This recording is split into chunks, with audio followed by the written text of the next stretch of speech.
বারাণসী পৌঁছে সন্ধেবেলা আমরা বেরিয়ে গেছিলাম গঙ্গা আরতি দেখতে এবং বোটিং করার জন্য।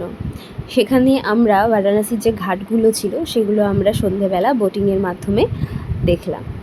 আপনারা এখন দেখতে পাচ্ছেন যে ঘাটটি, সেটা হচ্ছে রাজা হরিশ্চন্দ্র ঘাট। এটার অনেক বড় ইতিহাস আছে, হিস্ট্রি আছে, সেটা আপনারা অনেকে জানেন বা অনেকে আগামীকালে জানতে পারবেন। তারপরে নেক্সট দিন আমরা চলে গেছিলাম নমো ঘাটে, যেখানে আমাদের প্রোগ্রাম ছিল।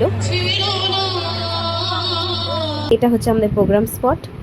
সত্যি দারুণ সুন্দর একটা এক্সপিরিয়েন্স। মানে আপনারা যে ব্রিজটা দেখতে পাচ্ছেন, সেই ব্রিজটা দিয়ে আমরা যখন ট্রেনে করে যাই তখন আমরা এই নমোঘাটটা দেখতে পাই। আজকে এই নমোঘাট থেকে আমরা এই ব্রিজটা দেখছি।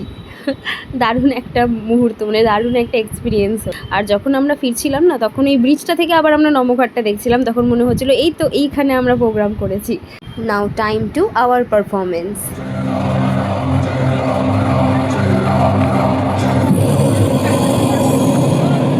মহাদেবের তৈরি এই শহরে দাঁড়িয়ে আমরা যে পারফরমেন্স করব, সেটা সত্যি কখনো ভাবতে পারিনি। এটা আমাদের কাছে অনেক বড় পাওনা। আমাদের জার্নির নেক্সট পার্ট নিয়ে খুব তাড়াতাড়ি আসছি। টাটা।